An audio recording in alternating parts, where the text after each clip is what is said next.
निर्दलीय के रूप में फिर मैदान में उतरे सुरेश टाक, रैली में उमड़ा उत्साह, बोले शहर की प्रगति के लिए निर्णायक होगा यह चुनाव, जनता से मांगा आशीर्वाद। समूह है, दूसरी बार इतना बड़ा आयोजन हुआ, क्या कहना है कि सर पहली बार जब 18 में चुनाव लड़ा था, जब मेरी गांव के साथ पहचान नहीं थी और मैंने 5 सालों में मेरे गांव के लोगों के साथ आत्मीय संबंध बनाए हैं और उनका दिल जीता है काम करके। उसी का नतीजा है आज कि गांव के लोग और शहर के लोग मिलकर एक हुजूम और इतना बड़ा रेला, एक महान बड़ा रेला जो मेरे विश्वास और मेरी ऊर्जा को और ज़्यादा बढ़ा रहा है। और मुझे ऐसा लग रहा है कि ये किशनगढ़ का जो चुनाव है वो चुनाव तय हो गया है। कोई ज़्यादा परेशान होने की ज़रूरत नहीं किसी को भी। इस जनता ने निर्णय कर लिया है और जनता इस लोकतंत्र में जनता भगवान है और इनका निर्णय सर्वोपरि है, चाहे वो किसी राजनीतिक दल से टिकट लाए या कहीं से लाए। आप सबसे बड़ी बात ये है कि राजनीतिक दल अगर टिकट लाए हैं तो वोट तो जनता को ही करना है। तो वोट जनता, क्योंकि मेरा टिकट मेरी जनता ने दिया है मुझे, तो पहले जनता अपने टिकट को वोट करेगी, उसके बाद बचेगा तो उनको वोट कर देगी। अब मेरे को लगता नहीं आगे कुछ बचेगा। और सबसे बड़ी बात, मैं 5 साल इंडिपेंडेंट विधायक रहा और एक क्वेश्चन मार्क था मेरे पे कि इंडिपेंडेंट विधायक क्या कर लेगा। आप फ़र्क मैंने ये कर दिया कि सत्ता के साथ रहने वाले विधायकों ने क्या कर दिया। सवाल जनता पूछती है और जनता जब वो प्रचार में जाएंगे तो उनसे ज़रूर पूछेगी। एक व्यक्ति 2 साल विधायक रहा, 2 कार्यकाल विधायक के रहे, 1 कार्यकाल सांसद का रहा और अब फिर वो विधायक का चुनाव लड़ने आए। इसके पीछे मंशा क्या है? आपका रिवर्सन क्यों है? आप नीचे क्यों जा रहे हैं? आपका क्या लालच है कि आपको विधानसभा का टिकट लेना पड़ा? और दूसरी बात, एक व्यक्ति जिसने 5 साल भारतीय जनता पार्टी ने टिकट भी दिया है उनको और टिकट के देने के बाद उन्होंने अपनी निष्ठा को बदल दिया है। तो मेरी जनता समझ गई है कि ये हमारा विधायक कल भी सरकार में था और कल भी सरकार में रहेगा, इसलिए कोई डर नहीं इनको। हम तो हमेशा सरकार में हैं, किसी की भी सरकार बने, हम जनता के लिए कुछ भी लगाने को तैयार है, जहर खाने को तैयार है, पर इस जनता का भला करेंगे चाहे कहीं कूदना पड़े।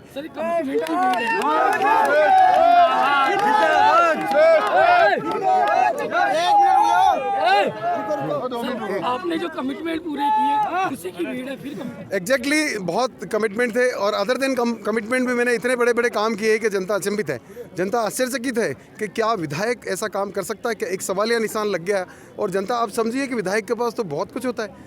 अब उनको पता लगा, पहले विधायकों से ज़्यादा अपेक्षा नहीं की जाती थी और विधायकों से मिलने में जनता को बहुत तकलीफ होती थी। यहाँ सीधी अप्रोच है, चाहे मेरा युवा आए, चाहे मेरा बच्चा आए, चाहे मेरी महिला आए, चाहे मेरी बहन आए, चाहे बुजुर्ग आए, किसी भी 36 कौम के व्यक्ति के मेरे पास आते हैं और काम लेके जाते हैं, मुस्कुरा के जाते हैं। मैं कभी भी किसी के साथ भेदभाव नहीं करता हूँ, सबको साथ लेके काम किया। शहर और गाँव का दोनों का विकास साथ साथ किया है। आपने शहर में तो देखा ही होगा, गाँव में तो चलो विधायक क्या पता क्या क्या करते मेरे को नहीं मालूम, पर शहर में तो विधायकों ने मैंने देखा कुछ नहीं किया। पहली बार मेरी जनता ने देखा और महसूस किया और उनमें हमारे जो युवा है उनमें ये जोश है इस बात का कि किशनगढ़ में भी बहुत कुछ बाकी है और इस व्यक्ति के हाथों में किशनगढ़ सुरक्षित है।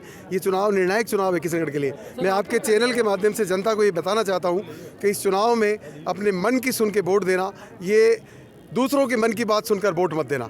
दूसरों के मन की बात में अपना स्वार्थ है और आपके मन की बात में आपका और आपकी विधानसभा का स्वार्थ है, इसलिए आप अपने मन की सुनना।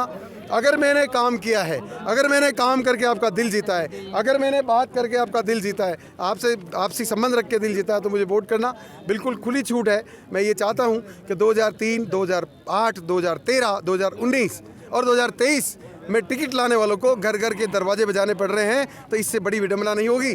20 साल में हमने इतने फॉलोअर नहीं बनाए कि हमें घर में जाने की जरूरत पड़ रही है। आप अगर काम करते, आप कार्यकर्ताओं को तवज्जो देते, कार्यकर्ता का मान सम्मान करते, तो कार्यकर्ता आपके साथ खड़ा होता, आपको घर घर जाने की जरूरत नहीं पड़ती। हमें घर जाने की जरूरत नहीं है, ये जनता अपने आप आई है, अपने हिसाब से आई है, अपने तरीके से आई है, अपने नेता को प्यार देने के लिए, अपने नेता को हिम्मत देने के लिए। और मैं धन्यवाद करता हूँ मेरी जनता को, इतना प्यार दिया है मुझे कि मेरे पास कोई शब्द नहीं।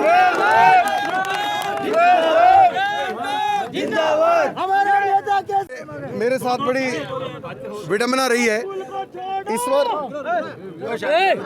मेरे साथ बड़ी विडंबना रही है कि हमेशा मेरी परीक्षा लेता है ईश्वर कि ये किस तरह काम कर सकता है। तो ऐसा ही कुछ हुआ कि जैसे ही चुनाव जीते और कोरोना काल आ गया, लॉकडाउन हो गया, 2 साल तक पूरा देश, पूरा विश्व जहाँ था वहीं खड़ा हो गया।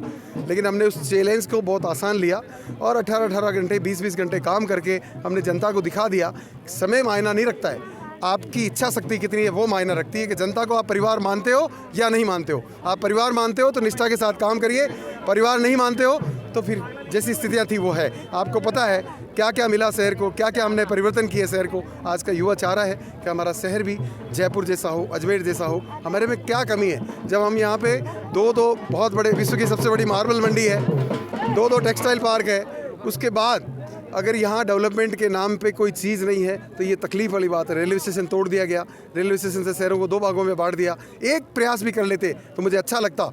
भारत सरकार में एक दिन भी लोकसभा में सवाल उठा देते कि हमारा रेलवे स्टेशन टूट गया है, वहाँ पे अंडरपास बनना चाहिए। हमने हर साल आवाज़ उठाई और उसका नतीजा है कि 15 करोड़ रुपए लाया हूँ और अंडरपास का निर्माण हो रहा है। ये भावना की बात है, ये मन की बात है और परिवार समझने वाली बात है। बाकी उनकी इच्छा है, जनता ने तय कर लिया है। यहाँ पे चुनाव को लेके कोई इशू नहीं है, चुनाव के वोट को लेके कोई इशू नहीं है। बहुत बड़े अंतर के साथ जीत रहा हूँ, बहुत बड़े अंतर के साथ।